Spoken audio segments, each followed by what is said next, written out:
So I want to just spend 3 minutes with you, okay? And this is for the adults, because we wanted to highlight the baptism here, and everyone's timing me, I know. Give me a sign.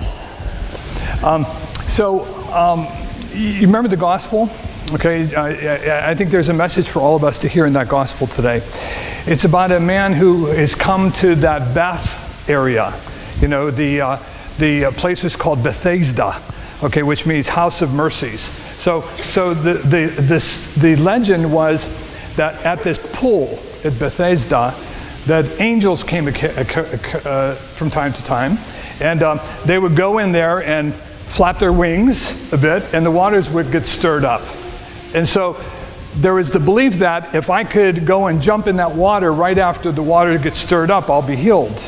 And so what started to happen there was a lot of people with paralysis, blindness, different sicknesses, what they would do is they would come and hang out in the porticos around there just in case the waters would get stirred again. And so this one paralytic, the one guy that we hear about in the gospel today, apparently he's been coming there for 38 years.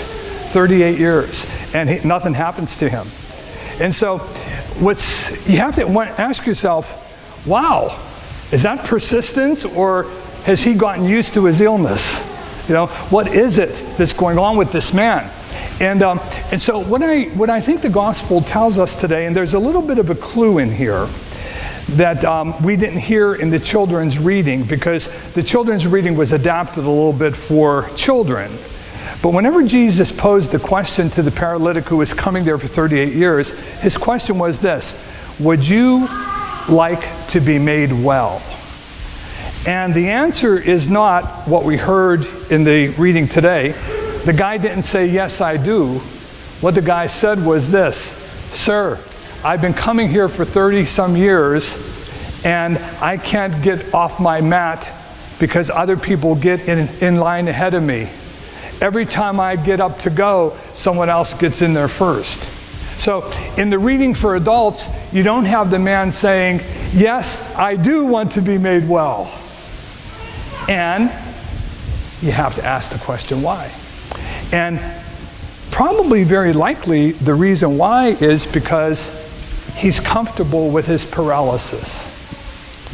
So my brothers and sisters, is there any paralysis in your life that you're holding on to? Any paralysis that you're not letting go of? Now, what could be some of the paralysis? Well, some of the paralysis are obvious, you know, if you're stricken by some kind of illness. But there's other paralysis, like for example, being in a job that you feel is just going nowhere. That can feel like paralysis. Or you can be in paralysis whenever a friend of yours says something that hurts your feelings, and then all of a sudden you just cannot see your way straight to be friends with them again. It's a paralysis. There's different paralysis that I think the message here today that Jesus has is, don't get addicted to your paralysis. Make sure that there's always a way out of your paralysis, that you at least keep hope alive that it can change.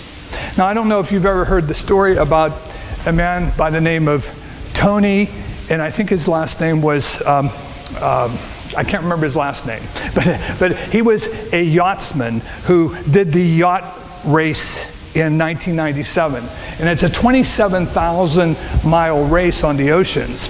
And so as he was racing, his yacht, about 1,500 miles from Australia, got into this hurricane waves. And so in the report that he gave was that the waves were at least 5 stories high. And so what would happen is that his yacht would be carried up and bolted down. And what happened eventually on one of the bolts down was it hit an obstacle and then it capsized. So to make a long story short, he was in there for 4 days. He was able to find a little bit of airspace, and he created a hammock-like thing that he would crawl up to it while the water started to rise, but it never did kill him. And so he knew 2 things whenever he was in there. The first thing he knew was this, that in the yacht itself, whenever you capsize, there's a beacon thrown out that keeps binging. which said, danger, danger. And radar hopefully will pick it up. So he knew that. And he also knew one other thing. He had an instrument that was like a beacon that had 24 hours worth of a bing in it. And so he kept saying to himself, surely someone is going to pick up this message that I'm here. The binging's out there. The binging's out there.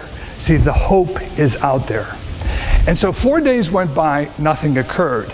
And at that point, he was feeling very close to death. And he said, well, I have 24 hours left. I'm going to try if I can. And he turned his machine on that was sending out a ping. And 7 hours later, because he was timing things, because he was watching his clock, there was a sound on the outside of his boat. And then he started yelling, and he couldn't make it out, but he thought maybe these were people, but he didn't know for sure. And then he prayed, and he said, I gotta try it. I gotta try it. I haven't been with this hope to just give it away now. So what he did was he died off his hammock. He went down through the now upside down yacht, and he found his way to the surface. And sure enough, he saw in the distance this boat that was there to rescue him. And very close on the other side of his yacht was that rubber dinghy that had 3 or 4 people just waiting to take him back. Do you see? He kept that bing of hope going. He wasn't totally paralyzed. So, my brothers and sisters, I think that's the message today. That if you do feel down, if you do feel like there's something that is just so weighty keeping you down, don't give 100% to the paralysis. Find a way to keep that bing going, that hope. Because Jesus does show up in places that can be healing for all of us. So, as we go forward today, this Memorial Day weekend, let us keep our hope alive. We don't have to remain paralyzed. Amen.